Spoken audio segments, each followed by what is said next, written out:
Ya, bismillah. Assalamualaikum warahmatullahi wabarakatuh. Kami dari kelompok full system medan elektromagnetik akan menjelaskan keterkaitan antara full system dengan medan elektromagnetik.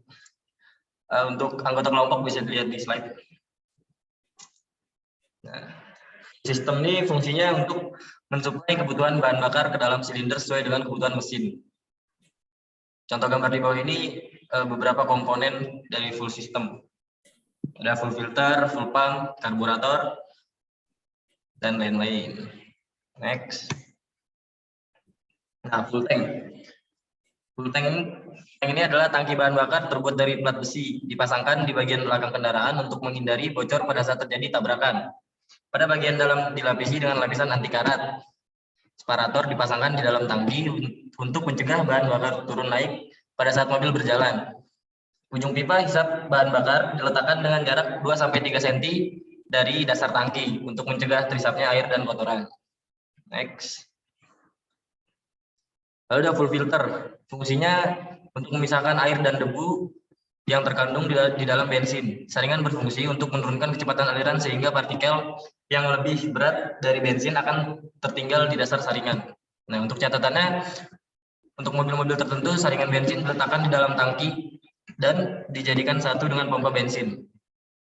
Next. Untuk gambarnya bisa dilihat di slide. Nah, ada full pump. Catatannya, pump ini ada dua jenis, itu mekanikal dan elektrik. Untuk yang mekanikal, gambarnya seperti di slide. Nah, cara kerjanya, yang mekanikal full pump, pada saat rocker arm ditekan, maka arm akan menarik dia truk ke bawah, sehingga katup inlet terbuka dan bensin terhisap. Pada saat arm tidak ditekan, pegas akan mengembalikan arm ke posisi semula, sehingga dia truk akan kembali ke posisi semula karena dorongan pegas. Nah, bensin yang ada di atas diaphragm akan mendorong katup outlet untuk terbuka dan katup inlet untuk menutup. Pada saat bensin di karburator penuh, pegas tidak dapat mengembalikan diaphragm ke posisi semula sehingga pemompaan bahan bakar terhenti. Next, electrical full pump. Oh, ini yang bagian electrical. Bisa dilihat pada gambar di slide. Nah, untuk cara kerjanya, kita harus listrik mengalir ke koil, maka akan terjadi kemagnetan sehingga pelanger akan tertarik dan menekan pegas. Inlet valve terbuka dan bensin akan masuk ke ruang A. Jika arus listrik terputus, pelanger akan kembali ke posisi semula karena adanya dorongan pegas pembalik. Outlet valve akan terbuka oleh tekanan bahan bakar dan bahan bakar akan mengalir keluar. Pada saat yang sama, inlet valve akan terbuka dan bahan bakar akan terhisap masuk ke dalam pelanger melalui inlet port. Jika tekanan pada sisi outlet melebihi 0,25 kg, maka pelanger tidak dapat bekerja.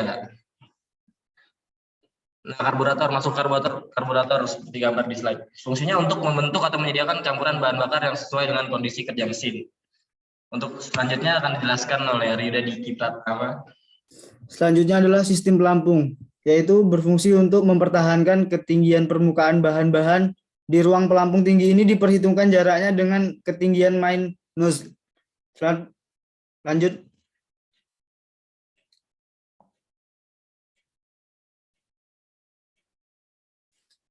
Penyetelan pelampung. Penyetelan ketinggian pelampung ini dimaksudkan untuk mendapatkan ketinggian.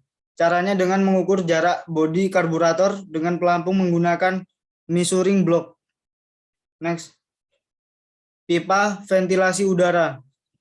Jumlah bahan bakar yang dikeluarkan oleh main nozzle tergantung dari perbedaan tekanan antara daerah A, B, dan C. Tekanan antara B, ruang pelampung, dan C, air horn, harus sama. Sedangkan tekanan pada daerah C lebih rendah dari tekanan udara luar atau atmosfer.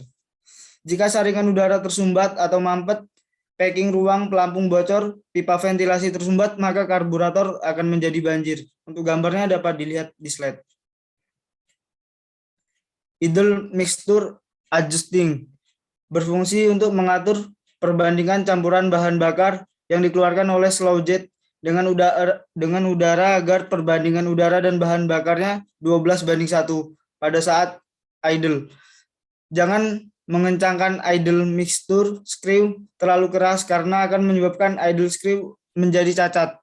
Akibatnya kita akan kesulitan untuk mendapatkan penyetelan perbandingan udara dan bahan bakar pada saat idle. Next, slow jet. Slow jet mempunyai fungsi untuk mengontrol jumlah bahan bakar yang mengalir pada saluran utama primer. Untuk gambar dapat dilihat pada slide. Next. Economizer, jet, air bleeder, dan solenoid valve. Economizer jet berfungsi untuk mempercepat aliran udara agar didapat campuran bensin dan udara yang baik dengan cara memperkecil diameter lubang. Air bleeder berfungsi untuk membantu proses atomisasi bensin agar mudah bercampur dengan udara. Jika air bleeder tersumbat, maka campuran udara dan bahan bakar akan menjadi terlalu kaya. Solenoid valve berfungsi untuk menghentikan suplai bahan bakar melalui saluran primer kecepatan rendah pada saat kunci kontak dimatikan, agar tidak terjadinya disling. Next. Main jet. Main jet berfungsi untuk membatasi jumlah bahan bakar yang disalurkan oleh kecepatan tinggi primer atau sekunder. Untuk gambar dapat dilihat pada slide. Next. Saluran kecepatan tinggi primer. Fungsi saluran ini dirancang untuk menyediakan campuran bahan bakar dan udara dengan perbandingan 16-18:1. Campuran udara dan bahan bakar ekonomis. Kondisi ini dilakukan pada saat kendaraan berjalan pada kecepatan sedang dan tinggi selama kondisi mesin normal. Untuk mendapatkan tenaga yang lebih besar pada kondisi ini disediakan oleh saluran akselerasi atau acceleration circuit dan penambah tenaga atau power circuit. Untuk diagramnya dapat dilihat pada gambar di bawah ini.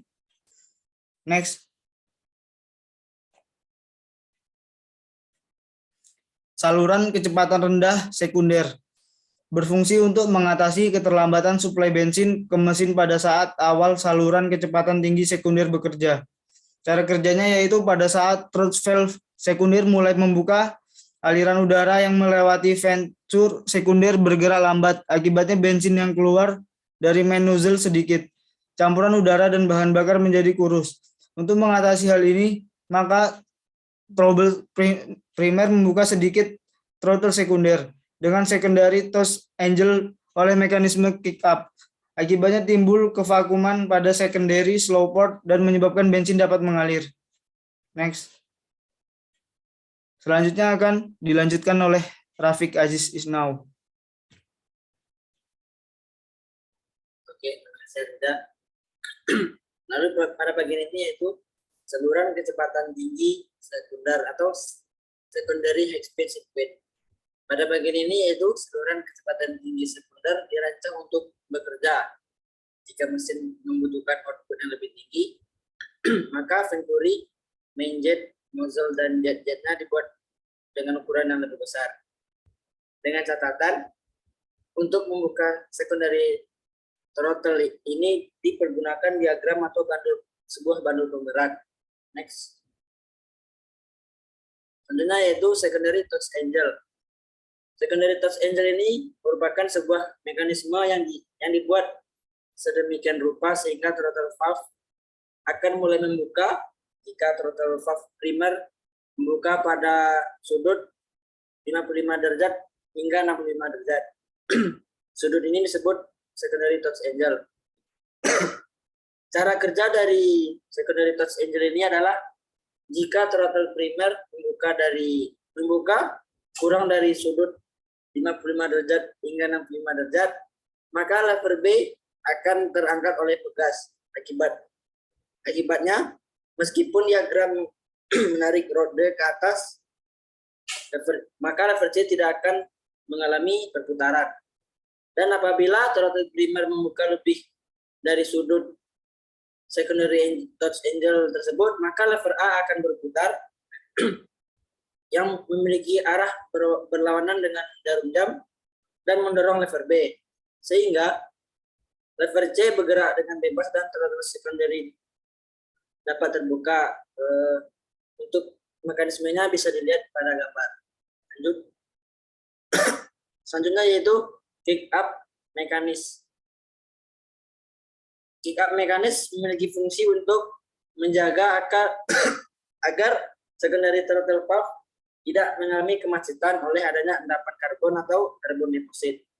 Pengukuran celah ini dilakukan antara bodi karburator dan secondary throttle valve. Selanjutnya yaitu power circuit atau saluran tenaga.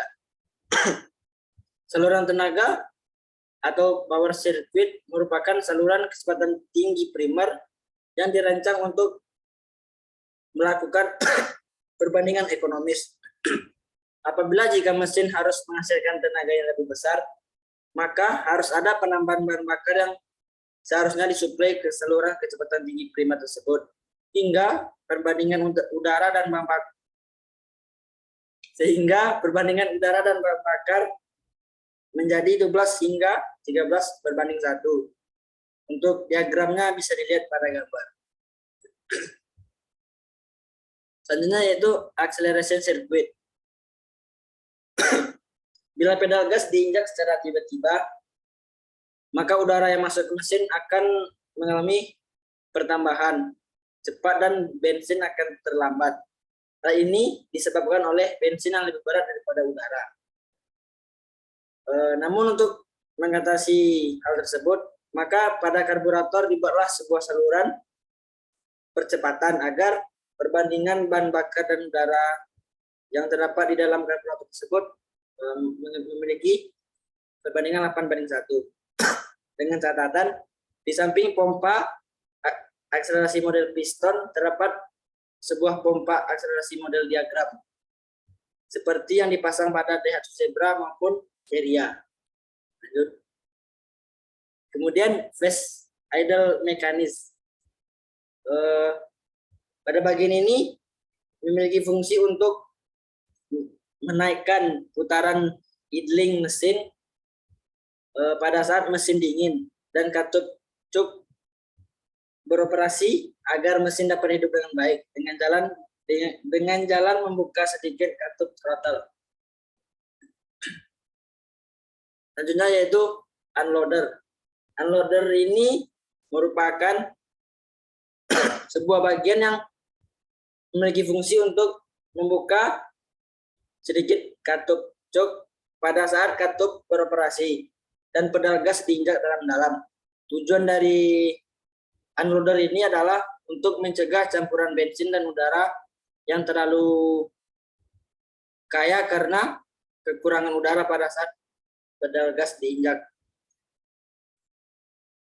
Mungkin baiklah, mungkin hanya itu yang dapat kami sampaikan.